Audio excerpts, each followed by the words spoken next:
जय हिंद दोस्तों, आप सभी विद्यार्थियों का हमारे online platform target with Rinku में बहुत बहुत स्वागत है।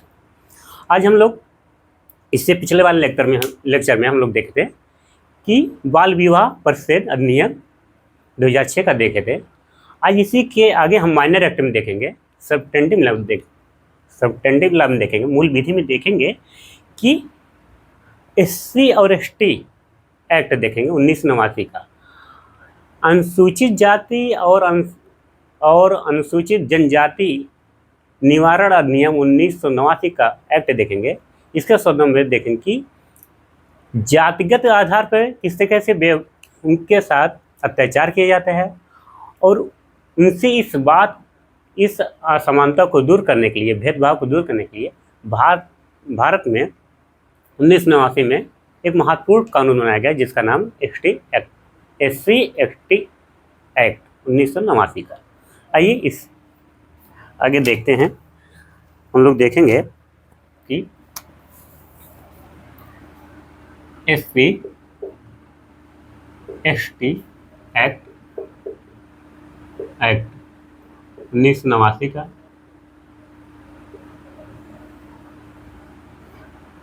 Schedule caste schedule tribes act 1989 का। इसके अंतर्गत देखेंगे भारत में, इसके अंतर्गत हम लोग देखेंगे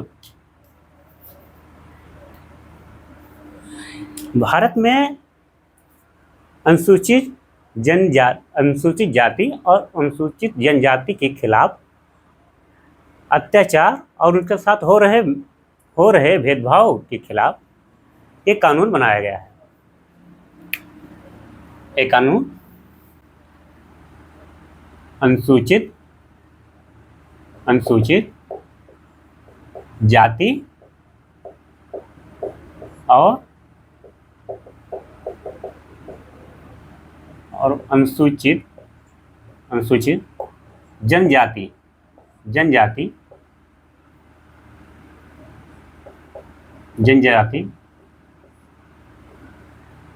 के खिलाफ अत्याचार और भेदभाव और उनके साथ हो रहे भेदभाव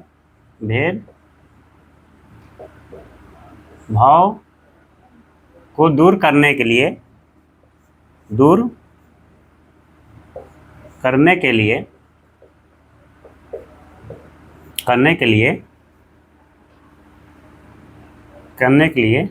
ये कानून बनाया गया है, ये अधिनियम कानून बनाया गया है।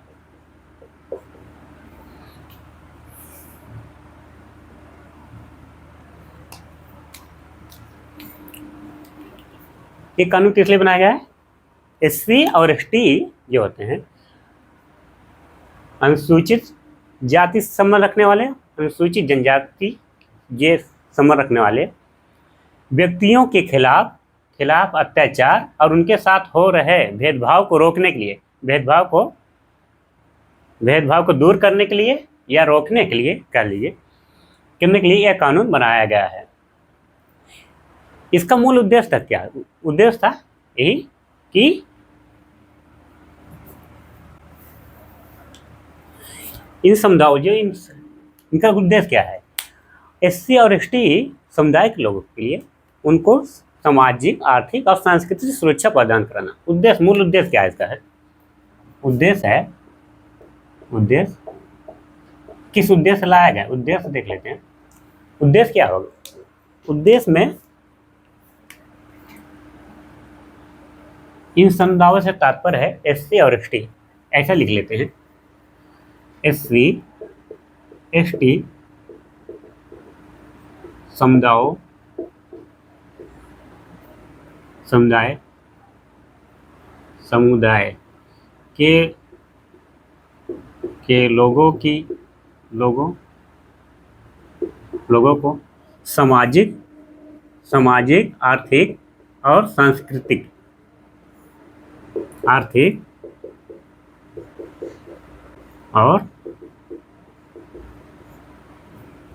सांस्कृतिक सुरक्षा प्रदान करना, सांस्कृतिक सुरक्षा प्रदान करना, प्रदान करना। एसटी और एससी समुदाय के जो लोग हैं उनको सामाजिक में तात्पर्य है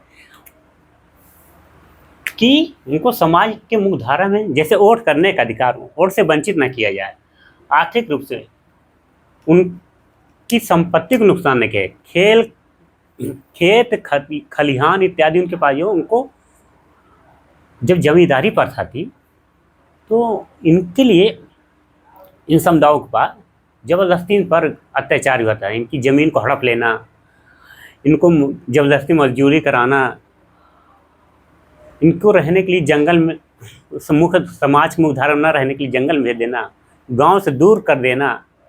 गांव से इनकी जो बसावट होती थी इन समुदायों की, मूल गांव नहीं होते थे, मूल से दूर रखते थे कि गांव के दूसरे क्षेत्र, दूसरे एरिया में जाकर करते थे। एक गांव है उसके अंतिम छोर पर रखते थे, क्योंकि इतना भेदभाव था इनके साथ, और भेदभाव काफ़ी ज़्यादा था। अभी भी हमारा समाज इनको वास्तविक रूप से स्वीकार नहीं कर पा रहा है। आज भी भेदभाव समाप्त नहीं, आज भी भेदभाव है तो समाज में प्रचलन में है भेदभाव। इनके सांस्कृतिक की सुरक्षा करने की बात एक कानून कहता है, 1989 जो अधिनियम है SC ST एक्ट 1989 का, इन समुदायों के SC और ST समुदाय के लोगों, इनके लोगों की रक्षा करना, आर्थिक सहायता प्रदान करना, सांस्कृतिक पहलुओं को ध्यान में रखना और उनको हर संभव प्रयास करना, उनको हित के लिए प्रयास करना, यही अधिनियम कहता है। इसका मूल उद्देश्य है। इसके अंतर्गत हम देख लेंगे अपराध कौन कौन से होते हैं। अपराध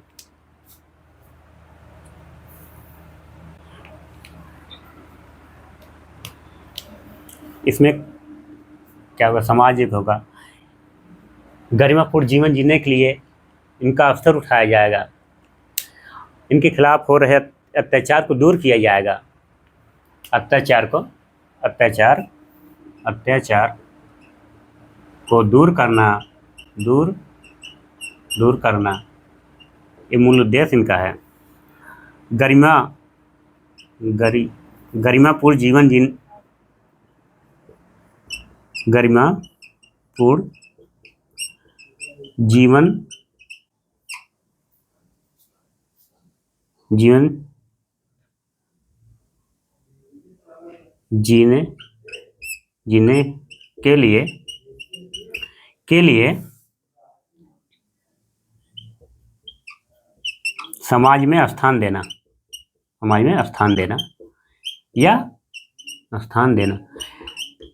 या समाज की मुख्यधारा में जोड़ना, इनका यही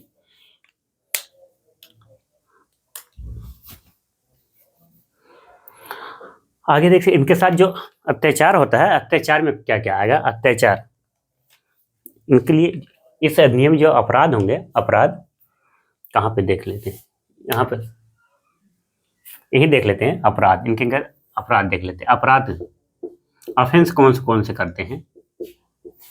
ऑफेंस अपराध शारीरिक अपराध होगा, शारीरिक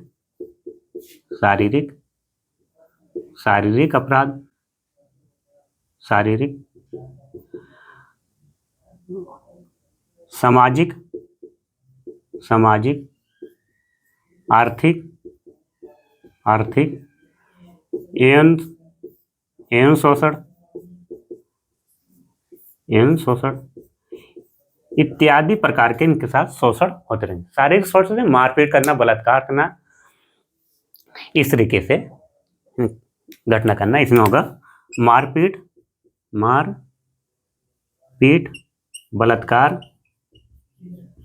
बलात्कार। सामाजिक में होगा गाली देना, गाली गलौज करना, गाली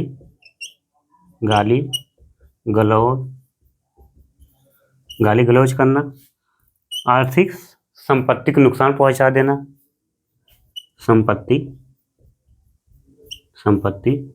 को नुकसान पहुंचाना। बलात्कार करना इन शोषण में होगा। आज भी देखे होंगे कि उच्च जाति के लोग निम्न जाति जो इन समुदायों से आते हैं, इनके मोछ रखने पर दंड दिया जाता है। इन ये घोड़ी पे चढ़ के बारात ले जाते हैं तो इनको मारपीट दिया जाता है। अगर ये अपनी बराबरी की बात करते हैं तो उच्च जाति के लोग इनके साथ प्रताड़ना करते हैं। आए दिन हम लोग समाचार पत्रों के माध्यम से सुनते हैं, टेलीविजन इत्यादि के माध्यम से सुनते हैं कि उच्च जाति के लोग निम्न जाति को पीट दिया या जिंदा जला दिया। इस तरीके की घटनाएं होती और इनके साथ आज से नहीं, ये घटनाएं काफ़ी वर्षों की है, काफ़ी वर्षों चला आ रहा है। मारपीट करना, इनके घर फूंक देना, इनकी महिलाओं के साथ बलात्कार करना, इनके दरवाजे पे लाके मृत कचरा फेंकना, मृत शव जो होते हैं उनको लाके फेंक देना, चमड़ा इत्यादि के जानवरों के मरे हुए जानवरों को लाके फेंक देना, इनके साथ सामाजिक प्रताड़ना करना उच्च जातियों को लगातार करते रहते थे। इसीलिए इनकी सुरक्षा के लिए यह अधिनियम बनाया गया है, SC एक्ट 1989 का। इसके कारण, इसकी वजह से अब इनको भी अधिकार है जीवन जीने का, गरिमापूर्ण जीवन जीने का। अपनी बात अगर ऐसा कोई करता है, इनके लिए दंड का भी प्रावधान किया गया है। विशेष न्यायालय की बात की गई है।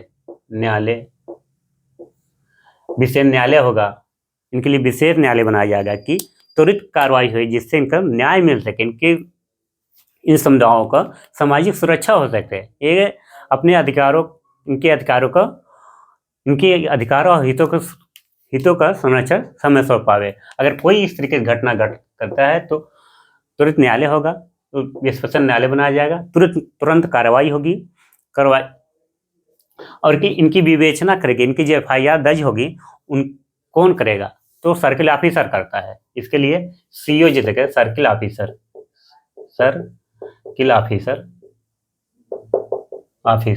जिसे क्षेत्र अधिकारी बोलते हैं। इसे DSP बोलते हैं, DSP भी बोलते हैं, CO भी बोलते हैं। तो ये इनकी विवेचना करता है। अगर घटना इनकी FIR आई है तो विवेचना जांच कौन करता है? सर्वप्रथम विवेचना इन्वेस्टिगेशन कौन करेगा? कोई दरोगा नहीं करेगा, CO रैंक के अधिकारी करेंगे। और इनके लिए विशेष लोक अभियोजन नियुक्ति होती है। अभियोजन पब्लिक प्रोसिक्यूटर की नियुक्ति की जाती है सरकार के द्वारा। इनके लिए इस अधिनियम के अंतर्गत विशेष सुरक्षा प्रदान की गई है। आइए हम देखते हैं आगे इसमें क्या विशेष प्रावधान में क्या होगा? लोक अदालत, विशेष लोक अभियोजन की नियुक्ति, विशेष न्यायालय की अपना पीड़ित को सहायता मिलेगी। जो पीड़ित होगा सहायता उसको मिलेगी। ये सहायता कहाँ तक मिल सकती है? ये 75,000 से लेके 8.5 लाख रुपया तक मिल सकता है। अपराध की गंभीर प्रकृति के हिसाब से, अपराध कितना गंभीर है इसको देखते हुए ये मुआवजा सरकार देगी। आइए अब आगे देखते हैं। पीड़ित को क्या देगी? मुआवजा देगी।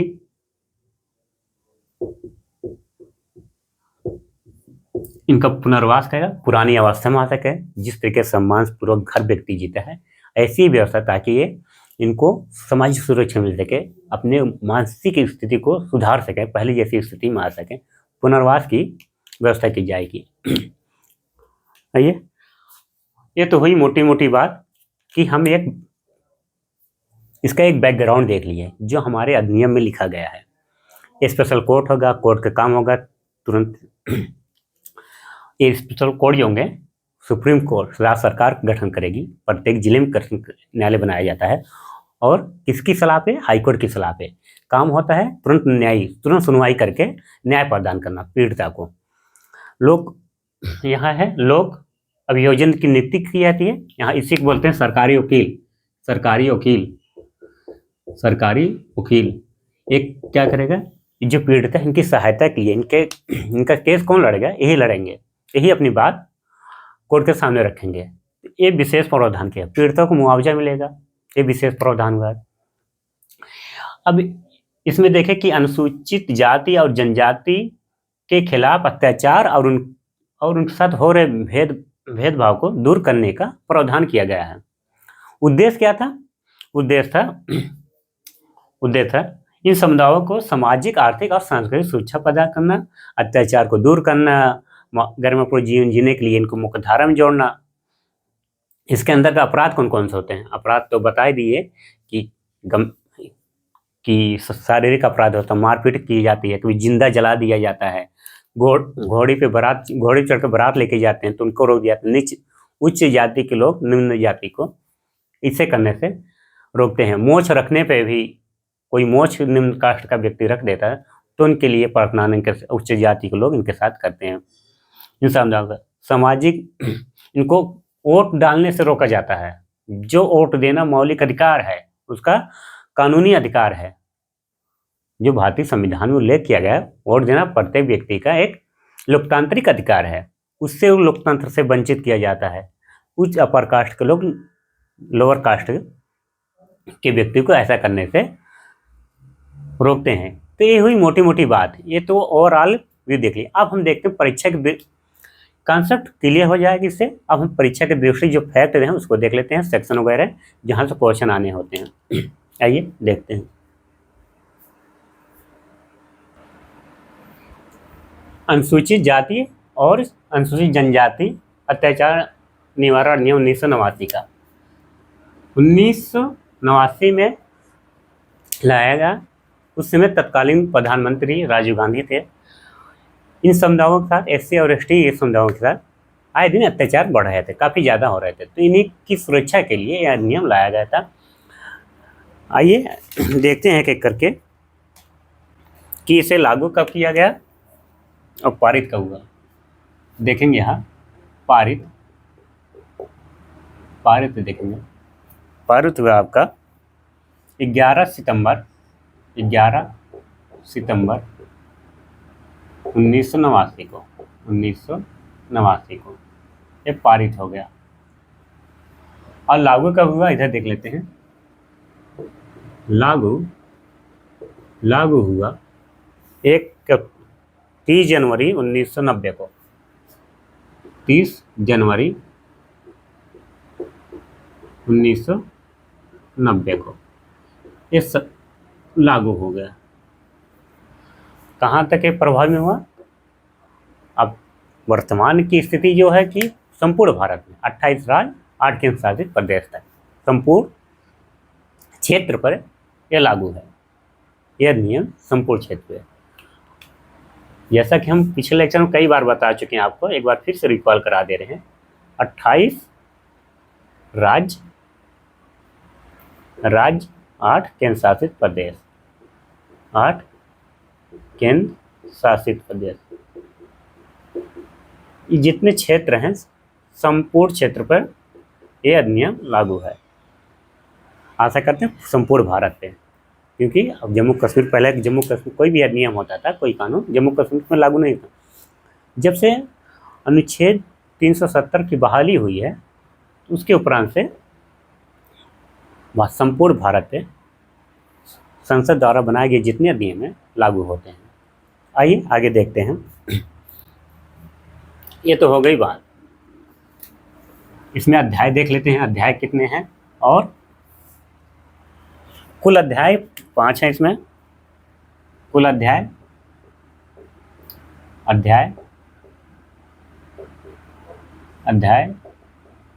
5 हैं। और धाराएं सब कितनी इसमें देख लीजिए। धारा इसमें जो है 23 धारा है। 23 धारा तय हुई इस अधिनियम की प्रमुख ही बात है। अधिनियम की जो शुरुआत है, इस अधिनियम की जो मूल बातें हैं ये हैं कि संपूर्ण अध्याय जो चैप्टर कितने हैं 5। किसी अधिनियम में आप देखेंगे चैप्टर नहीं है, चैप्टर को लिखे नहीं है, सिर्फ ओनली क्या है सेक्शन है, धारा है। और इसमें धाराएं कितनी हैं? इसमें 23 धाराएं हैं। पारित हुआ 11 सितंबर 1989 को और लागू हुआ 30 जनवरी 1990 को। ये हुई इसकी मूल बातें। ये इस अधिनियम का उद्देश्य ही था कि भारत में हो रहे ऐसे समुदायों के साथ, उनके साथ जो अत्याचार हो रहा है, उनके साथ जो भेदभाव हो रहा है, उसको दूर करना और उनके हितों की रक्षा करना, इस अधिनियम का उद्देश्य था। इनके साथ जिस प्रकार के ऑफेंस हो रहे हैं, उस ऑफेंस को दूर करके और उनके लिए दंड का प्रावधान करना। क्या था? दंड। जो अत्याचार कर रहा है, जो व्यक्ति अत्याचार कर रहा है, अत्याचार जो कर रहा है, वो क्या होगा? अपराधी होगा। अपराधी को क्या मिलेगा? पनिशमेंट, पनिशमेंट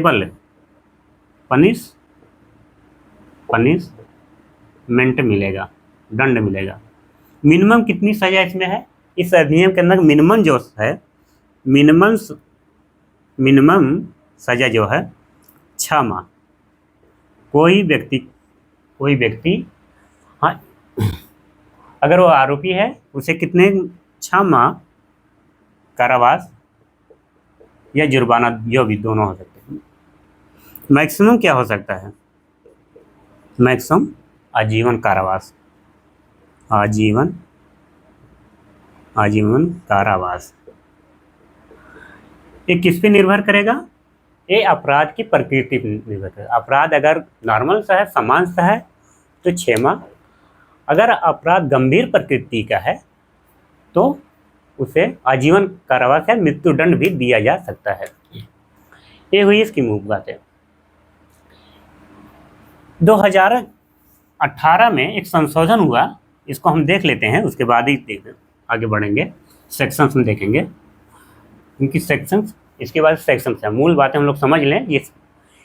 इस अधिनियम जो पूरे महत्वपूर्ण तथ्य हैं उसको समझ रहे हैं, फैक्ट जो हैं समझ ले रहे हैं, क्योंकि इससे पहले हम देर देखे अपराध क्या है, इस सब इन चीज़ दी गई, यही सब आगे आने वाली चीज़। विशेष अदालत क्या है, सेक्शन को भी लेके उसको, सेक्शन तो मुश्किल से 10 मिनट काम है, उसमें देख लेंगे। आइए, इसमें एक वाद है, एक केस है, एक केस आया था। केस 2018 में संशोधन हुआ था कि जो एसटी और एससी एक्ट हैं, इसका दुरुपयोग हो रहा है। क्या हो रहा है? दुरुपयोग हो रहा है। इन्हीं के सुधार के लिए ये शब्द याद रखें, दुरुपयोग किया जा रहा है। किस अधिनियम का? अधिनियम एससी और एससी जो अधिनियम है, एक्ट है, इसका क्या हुआ? दुष्प्रयोग हो रहा है, ऐसा कहा गया। सुप्रीम कोर्ट ने ऐसा बोला। किसके बाद में? सुभाष काशीनाथ और से महाराष्ट्र के बाद में। ये सब याद रखिए, हो सकता आपका क्वेश्चन यहीं से पूछ सकता है।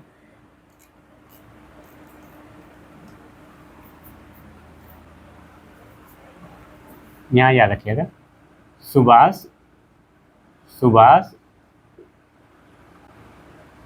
काशीनाथ बनाम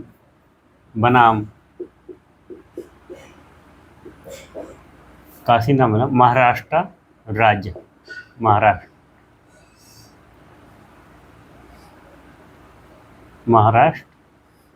राज्य। इसमें कहा गया कि 2018 का फैसला, इसमें कहा गया कि सुप्रीम कोर्ट ने कहा कि इस अधिनियम का दुरुपयोग काफ़ी ज़्यादा हो रहा है। अब एफआईआर तुरंत लॉज न होकर, जो एफआईआर तुरंत लॉज होती है, इसमें एफआईआर तुरंत लॉज ना होकर 7 दिन के भीतर डीएसपी जो सर्किल ऑफिसर होगा, जिसे सीओ बोलते हैं, वो विवेचना करेगा, जांच पड़ताल करेगा, उसके उपरांत एफआईआर दर्ज होगी। सत्यता का पहचान किया जाएगा। और दूसरी बात बोली गई कि इसमें एक ऐसा, ये ऑफेंस भी है कि इसमें गैर जमानती एक ऐसा इसमें सजा होगा। कैसा वारंट है? नॉन अवेलेबल है। इसमें बिल अग्रिम जमानत की बात ही नहीं करती।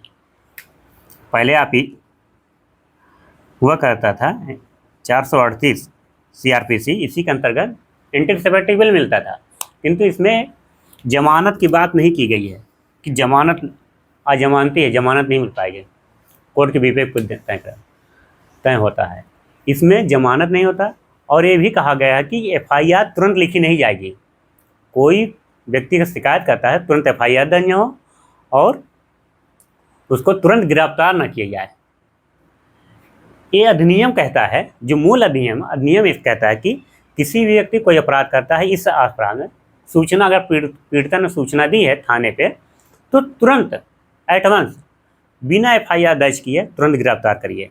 और एफआईआर तुरंत दर्ज करनी होती है सीओ को। अब वो एफआईआर का तुरंत गिरफ्तारी इसमें है, बिना कोई कारण बताए। और इसमें जमानत की बात नहीं की गई है, गैर जमानती है। तो सुप्रीम कोर्ट ने कहा इसका दुरुपयोग हो रहा है। काशीनाथ और से महाराष्ट्र राज्य में क्या किन किन बातों में 2-3 बातें रख लीजिए। इसमें निर्णय क्या दिया गया था कि तुरंत गिरफ्तारी नहीं होगी, तुरंत गिरफ्तारी नहीं होगी, ऐसा निर्णय दिया गया था। होगी निर्णय में कहा गया है, निर्णय में कहा गया बात है, आगे अभी अब बताते हैं। तुरंत गिरफ्तारी नहीं, एफआईआर तुरंत लिखी नहीं जाएगी, नहीं जाएगी। तीसरी बात लिख लीजिए, सीओ सर्किल ऑफिसर 7 दिन के भीतर जांच पड़ताल जांच करके बाद ही एफआईआर दर्ज करेगा, बाद ही एफआईआर दर्ज करेगा।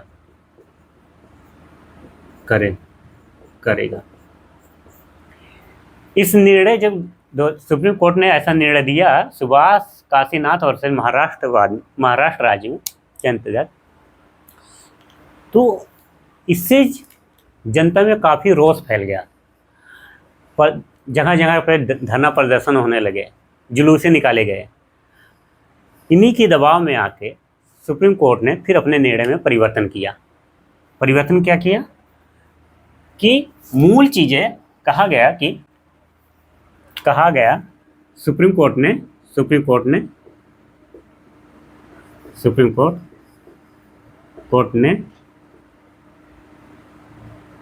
कहा कि जो अधिनियम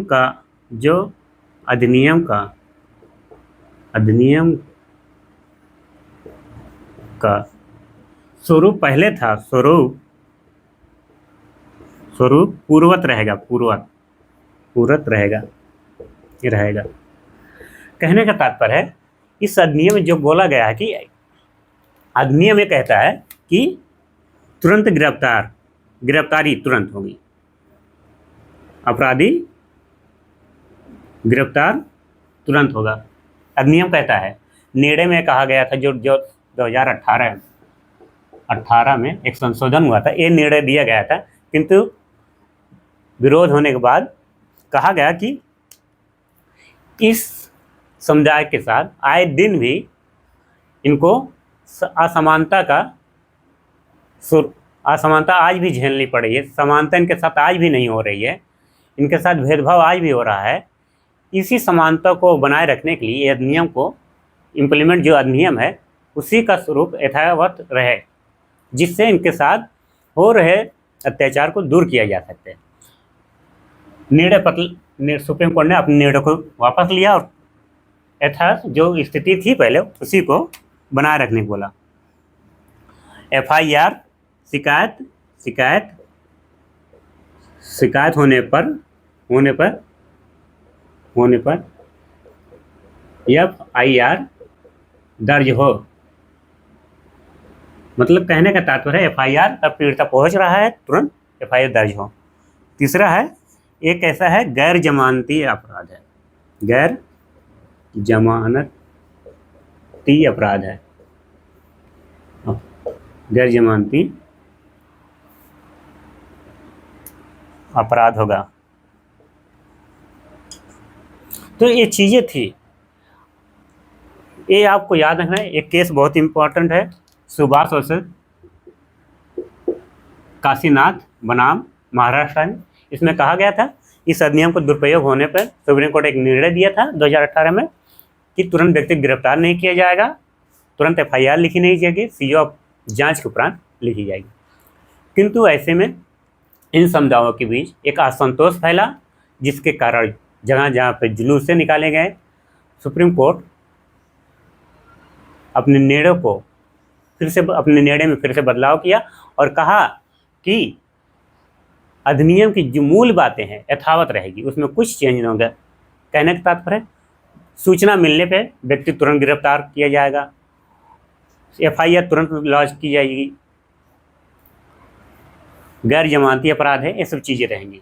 और इसका विवेचना कौन करेगा? सर्किल ऑफिसर करेगा, सीओ करेंगे, क्षेत्राधिकारी करेगा। ये मूल बातें हो गई इसकी।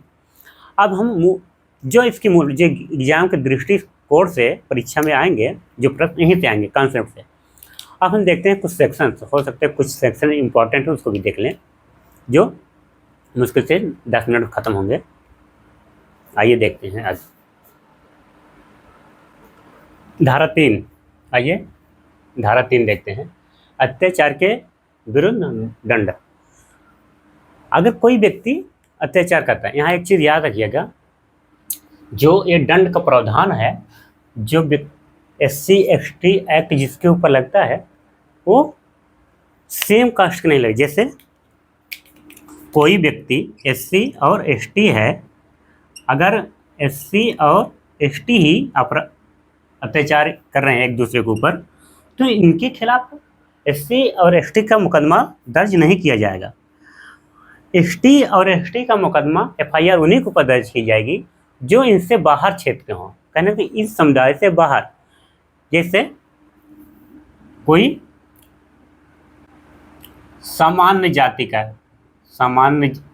जाति का व्यक्ति हो, वो अत्याचार करता हो, OBC जाति का व्यक्ति हो। कहने का तात्पर्य है SC और ST समुदाय के बाहर रहने वाले व्यक्ति SC और ST के ऊपर, अनुसूचित जाति और जनजाति के ऊपर अत्याचार करते हैं, तभी मुकदमा बनेगा SC और ST का। और कौन करेगा? वो समान जाति से आता हो, OBC जाति से आता हो, वह अलग धर्म से आता हो, अगर ऐसा कोई करता है तो उसी के ऊपर SC और ST का मुकदमा लगेगा, सेम जाति के ऊपर नहीं लगेगा। एक बात और बता दें, इसी में आगे हम पढ़ाएंगे, अभी बताएंगे कि लोक सेवक जो होता है, कभी कभी आपको देखेंगे वो अपने कर्तव्यों का पालन नहीं करते। जैसे दरोगा आप बन के गए FIR दर्ज करनी है, कोई SC व्यक्ति आया FIR दर्ज करने के लिए, आपसे बोला दर्ज करने के लिए, तो आपने कर्तव्यों से विमुख रहते, FIR दर्ज नहीं करते। तो ऐसे में अगर आप FIR दर्ज नहीं करते, अगर सेम कास्ट के हैं, आप भी दरोगा हैं तो SC हैं, तो आपके ऊपर भी इनके कर्तव्यों को जो आरोप लगाएंगे तो आपको SC ST एक्ट से वंचित किया जाएगा, आपके ऊपर नहीं लगेगा। किंतु कोई दूसरे जाति का है व्यक्ति है, कोई जनरल है, कोई ब्राह्मण ठाकुर है, स्त्री के है, श्रीवास्तव है, जैसे अब इधर होगा यादव, मौर्य, वर्मा इत्यादि दरोगा होंगे, अगर वो शिकायत नहीं दर्ज करते तो उनके ऊपर SC और ST का मुकदमा बन सकता है। किंतु अगर SC है, उसी समुदाय सेम समुदाय से, तो उनके ऊपर SC और ST का मुकदमा नहीं बनेगा। और कोई एक व्यक्ति अत्याचार करता है तो उसके खिलाफ भी सेम कास्ट का होगा, तो नहीं बनेगा। इससे इस समुदाय से बाहर का व्यक्ति रहना चाहिए, तभी वो SC और ST का मुकदमा बनेगा। यही मूल बात इसमें यही समझनी थी। कौन अत्याचार करेगा? जिस समुदाय से में आता ना हो, SC और ST में नहीं आता हो, ये इस समुदाय में आता है, अपर जाति का हो या OBC से संबंधित रखता हो। इसमें कहा गया है कोई व्यक्ति अपराध अत्याचार के विरुद्ध दंड, अपराधी को जो SC क्षेत्र से बाहर के SC समुदाय के बाहर का हो, समुदाय के बाहर का व्यक्ति हो, उसी के खिलाफ मुकदमा दर्ज किया जाएगा। इसमें कहा गया है कोई इस तरीके का व्यक्ति है जो इनके खिलाफ अत्याचार करता है, घोड़े चढ़ने पे मारता हो, जिंदा जला देता हो, अखाद्य ऐसे पदार्थों खाने कहते हैं जो सामाजिक दृष्टि सही न हो, उपेक्षित हो, अपमान करता हो, ऐसी गतिविधि अगर कोई करता है तो इसके लिए दंड का प्रावधान है। धारा 3 यही कहती है, इनके समुदाय से बाहर का रहने वाला व्यक्ति कोई ऐसा कृत्य करता है, कोई अपराध करता है तो उसके लिए दंड होगा मिनिमम 6 महीने, अधिकतम 1 साल। इनसे जबरदस्ती मजदूरी कराता है, बधुआ मजदूरी करता है, बांध के रखता है, मारता पीटता है, बेगार करता है। बेगार से हम बताएं, बेगार का तात्पर्य बिना वेतन दिए काम करा लेना ही बेगार कहलाता है। बंधुआ मजदूरी से तात्पर्य है कि बांध कर रखना, अपने संरक्षण में, अपने दबाव में रखना, बंधुआ मजदूरी कराना कहते हैं। तो इस तरीके का व्यक्ति रहेगा, उसके ऊपर मुकदमा बनेगा और इसके लिए सजा का प्रावधान भी किया गया है। कोई व्यक्ति उसका इस समुदाय का SC और ST समुदाय का बहिष्कार करता हो, मारता पीटा, गाली गलौज करता हो, इस तरह की गतिविधि का, तो उसके लिए सजा का मिनिमम 6 माह, मिनिमम 6 माह, अधिकतम 1 साल। सॉरी, अधिकतम 5 साल रहेगा, 1 साल रहेगा, 5 साल। आइए आगे देखते हैं। ये चीज़ें तो हो गई। धारा 3(2) कहती है कि मिथ्या साक्ष्य, झूठा साक्ष्य इकट्ठा करना।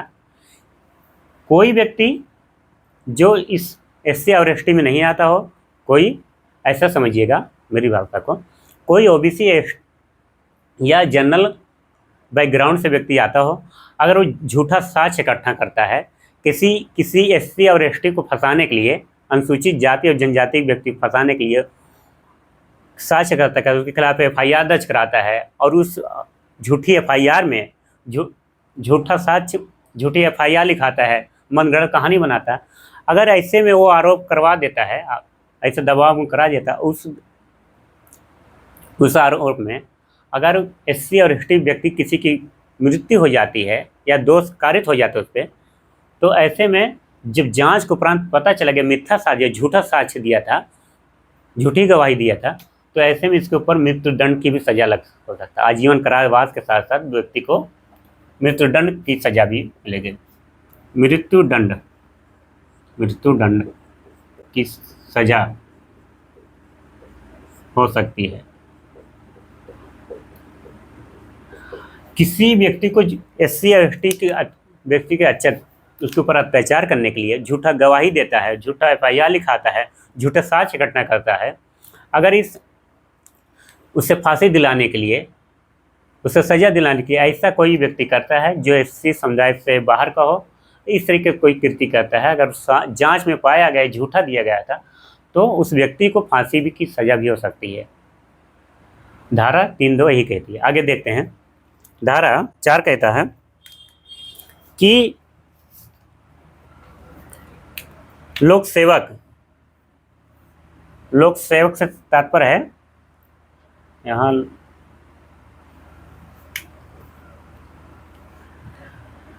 धारा 4 कहता है लोक सेवक। अभी हम पिछले ही ऊपर ही बताए थे कि जब सेम कास्ट का लोक सेवक तात्पर्य है कोई अधिकारी होगा जहाँ शिकायत दर्ज की, FIR होने के बाद FIR दर्ज करने के लिए, दर्ज कहाँ होगी?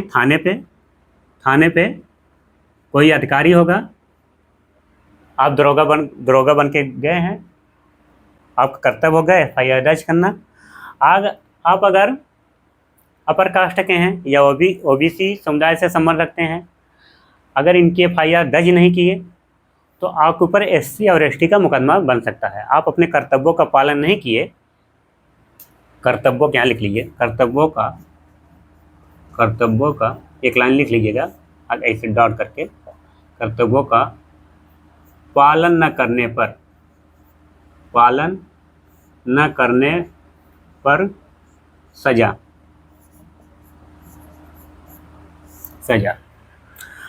FIR दर्ज नहीं किए, FIR लॉन्च नहीं किए, तो ऐसे में आपके ऊपर FIR बन सकती है, आपके ऊपर मुकदमा बन सकता है SC और ST का।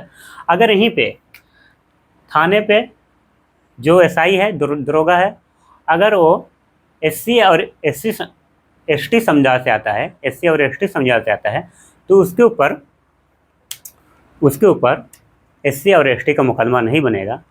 उस पर कर्तव्यों का न पालन करने पे उसे तो इस्तीफा तो ले लिया जाएगा, हो सकता है उससे उस पद से ट्रांसफ़र करवा दिया, उस पद से हटा दिया जाए, किंतु उसके ऊपर वो एससी और एसटी का मुकदमा नहीं बनेगा। यही बात, क्योंकि ये पूरा जो अधिनियम है 1989 के यही कहता है, जब भी एससी और एसटी का मुकदमा बनेगा तो वो दूसरे के ऊपर बनेगा, दूसरा जो इस समुदाय से इतर हो, इस समुदाय में से संबंध न रखता हो, उसके ऊपर मुकदमा होगा, न कि एससी समुदाय से आता हो उसके ऊपर। आगे देखते हैं। आगे इसमें कहा कि धारा 9 देखते हैं। धारा 9 में कहा गया, कोई अगर व्यक्ति दोष सिद्ध हो जाता है, यहाँ की एक बात ध्यान रखिएगा, जब भी व्यक्ति यहाँ होगा, कोई अपराध होगा, अपराधी बनेगा, वो कोई अलग समुदाय से आएगा, एससी समुदाय एसटी से नहीं आएगा, होने पर संपत्ति संबंधी आदेश देगा कोई व्यक्ति, तो कहेगा कोर्ट, आपने अत्याचार किया था, मारपीट की थी, उसके महिला के साथ बलात्कार किया था, छेड़खानी की थी, उसके संपत्ति को नुकसान पहुंचाए हैं, तो कोर्ट ऐसा आदेश देगा कि उसको मुआवजा मिले, उस पीड़िता को मुआवजा दीजिए, क्योंकि दोष सिद्धि होने पर कोर्ट संपत्ति संबंधी आदेश देगा कि अमुक व्यक्ति है, इनकी जो संपत्ति है, इन्हीं से पैसा कुछ दिलवाया जाए, उनको मुआवजा दिलाया जाए। किसको? पीड़िता को। यही आदेश करेगा। कुछ संपत्ति से तात्पर्य मुआवजा दिया जाए, संपत्ति के रूप में हो सकता है, धन के रूप में हो सकता है। धारा 9 ही कहता है। धारा 10 देख लेते हैं। धारा 10 कहता है अपराध करने की संभावना। यहाँ एक संभावना जताई जा रही है कि अपराध हो सकता है। कौन करेगा? कोई जो एससी और एसटी समुदाय से ना आता हो, कोई अदर समुदाय से आता हो, कोई दूसरे समुदाय का व्यक्ति है, जो उस एससी और एसटी समुदाय के व्यक्ति को लगता है कि भविष्य में ये मुझे मार देगा, या मेरे घर पे कब्जा कर लेगा, या हमारे परिवार पर क्षति पहुंचाएगा, या मेरे पत्नी के साथ एवं शोषण करेगा, इस तरीके की गतिविधि कर सकता है भविष्य में। इसी को देखते हुए, उस शंका को जाहिर करते हुए वो सूचना देता है अपने उसके जो क्षेत्राधिकार हैं, क्षेत्राधिकार के अंतर्गत आने वाले पुलिस स्टेशन है, वहाँ पे जो लोक सेवक है उसको जानकारी देगा कि ऐसी संभावना है, तो ऐसे में वो क्या होगा, संभावना जताई जा रही है, तो ऐसे में उस व्यक्ति को गिरफ्तार किया जाएगा बिना FIR दर्ज किए, क्योंकि सूचना उसको संभावना कि उनको खतरा है अमुक व्यक्ति से, कि भविष्य में खतरा कर सकता है, हमारे कब्जा कर सकता है, म्यूजियम पे हमको मार सकता है, पीट सकता है, ऐसा कुछ भय है, संभावना कि अपराध होने वाला है, तो सूचना देगा कि थाने पर दरोगा जी अमुक घटना होने वाली है, ये व्यक्ति पिछले कई दिनों से हमको धमकी दे रहा है, आगामी हमारी हत्या करने का प्रयास भी कर सकता है। तो ऐसे में दरोगा जी तुरंत उस पीड़िता को, जो पीड़ित शिकायतकर्ता को की बात सुनेंगे और उस व्यक्ति को गिरफ्तार करने का प्रयास करेंगे। यही धारा 10 कहती। धारा 10 कहती अपराध की संभावना। धारा 14 कहती विशेष न्यायालय, स्पेशल कोर्ट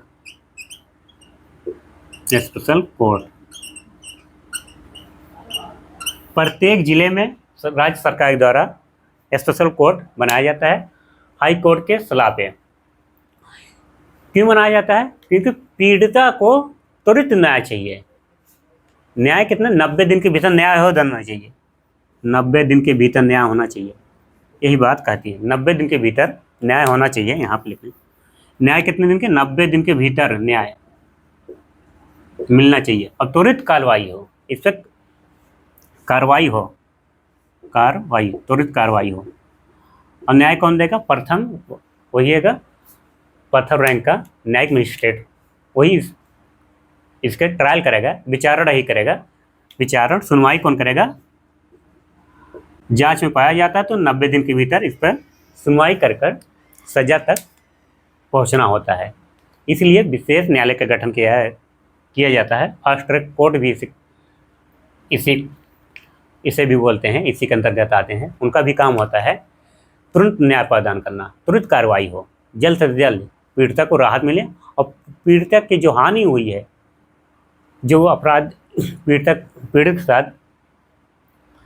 जो अत्याचार किया है उसको सजा दिलाया, दंड दिया जाए, उसको पनिश किया जाए। स्पेशल कोर्ट का यही कार्य होता है। धारा 15 कहता है लोक नियोजक, पब्लिक प्रोसिक्यूटर, इसी को सरकारी वकील बोलते हैं। सरकारी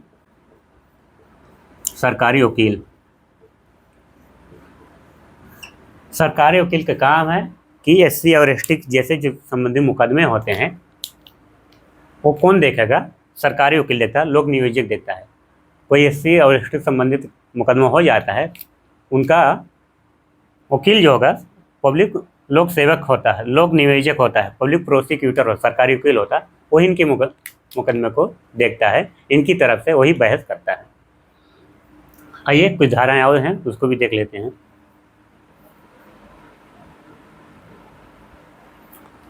धारा 17 कहता है विधिक कार्रवाई और व्यवस्था तंत्र द्वारा निवारण। ये अधिनियम इसलिए बनाया गया है कि उसको एक कानूनी कार्रवाई द्वारा किसी व्यक्ति के साथ SC और ST समुदाय से संबंधित है, उसके साथ अत्याचार हो रहा है, तो उसको लिए कानूनी कार्रवाई करके और जो हमारा व्यवस्था तंत्र है, रूल ऑफ लॉ, उसके अकॉर्डिंग जो सरकार है, ऐसे में उस व्यक्ति को कानूनी सुरक्षा देकर कानूनी प्रक्रिया द्वारा जो अपराध किया, जो अत्याचार किया, उसके खिलाफ दंडात्मक कार्रवाई करे और उस व्यक्ति को सुरक्षा प्रदान कराए, जो पीड़ित व्यक्ति उसको सुरक्षा प्रदान कराए। धारा 17 इसी बात का उल्लेख करता है। धारा 21 कहता है राज्य के अधीन केंद्र सरकार, राज्य सरकार जो केंद्र सरकार के अधीन रहते हुए पीड़िता को, क्योंकि इस न्यायालय में मुकदमा गया है, स्पेशल कोर्ट में मुकदमा गया है, विचारण होगा, सुनवाई होगी, उसके बाद निर्णय होंगे। निर्णय के दौरान ये कमजोर जो व्यक्ति है, इस समुदाय में रहने वाले व्यक्ति, क्योंकि इनके पास अशिक्षा है, गरीबी है, आर्थिक संसाधन उपलब्ध नहीं है, तो ये कमज़ोर होते हैं। तो इनको इसीलिए कहा गया कि अगर व्यक्ति परेशान है, क्योंकि जब भी घटनाएं कोई करेगा तो बाहुबली टाइप का करेगा, क्योंकि वो अलग समुदाय से संबंध रखता हो, कोई अपर जाति से, कोई OBC जाति से आएगा। तो उनके कहा कि उस दौरान जो गवाह थे, जो साक्षी थे, और उनके परिवार, जो पीड़ित है उसके परिवार को सुरक्षा प्रदान कराए, उनको मुआवजा दे, उनका पुनर्वास करे, उनको सामाजिक आर्थिक रूप से सहयोग करे।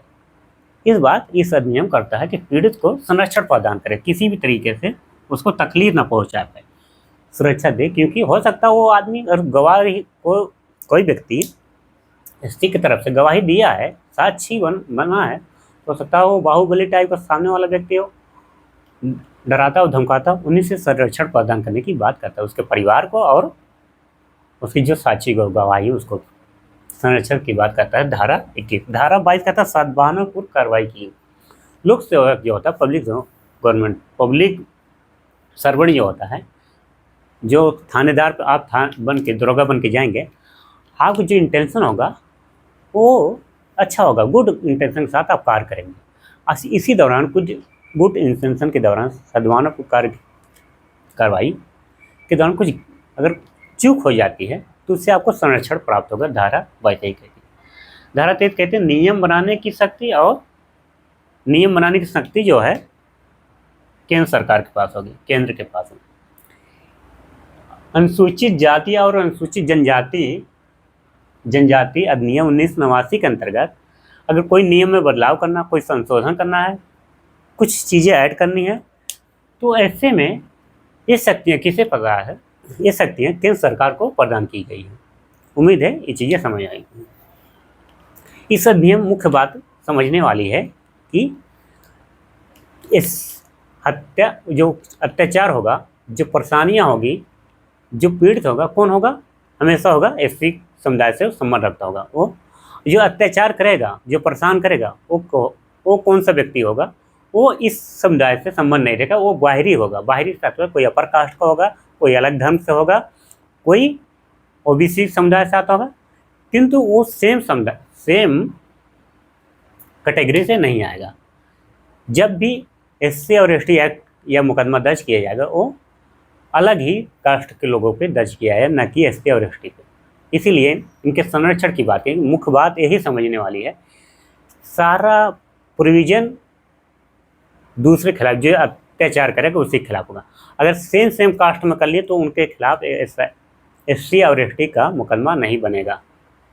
एक बात इसमें याद रखनी है कि SC और ST कैसे पता चलेंगे, किसके अंतर्गत आएंगे, कौन उनको मान्यता देगा कि ये समुदाय के लोग SC हैं ST हैं।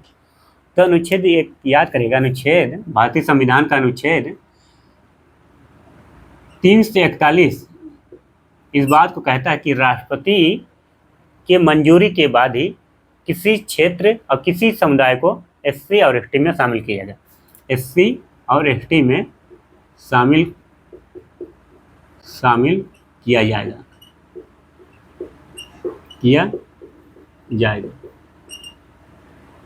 कौन किसके पास आ सकती है? राष्ट्रपति के पास, राष्ट्रपति के द्वारा। अगर ऑप्शन में एग्जाम में सपोज के लिए एक क्वेश्चन आ गया, तो अगर ऑप्शन में राष्ट्रपति नहीं है, अगर संसद है, तो आप संसद टिक मारेंगे। इसमें मुख्य बात आप समझ गए कि जब भी मुकदमा बनेगा, FIR दर्ज होगी, वो SC और ST समुदाय से इतर रहेगा। SC और ST समुदाय से बाहरी व्यक्ति होगा, वही अत्याचार करा, उन्हीं के खिलाफ मुकदमा दर्ज होगा। इतनी सी बात इसमें समझना है, जो कि मेन बात यही है। बाकी के सारे इसके तथ्य हम देखें, इसका उद्देश्य क्या था उसको देख लिए, कुछ जो इम्पोर्टेंट सेक्शन थे उसके भी देख लिए। स्पेशल न्यायालय क्या होता है, लोक नियोजन कौन होता है, पब्लिक प्रोसिक्यूटर देख लिए क्या काम होता है, कौन, इसकी सज़ा भी देख लिए, सज़ा कितना होता है। मिनिमम सज़ा तो आपको पता ही है कि 6 माह है, अधिकतम इसकी सज़ा कितनी हो सकती है, आजीवन कारावास तक हो सकती है। तो उम्मीद करते हैं ये लेक्चर आपको समझ में आया होगा। बहुत बहुत धन्यवाद।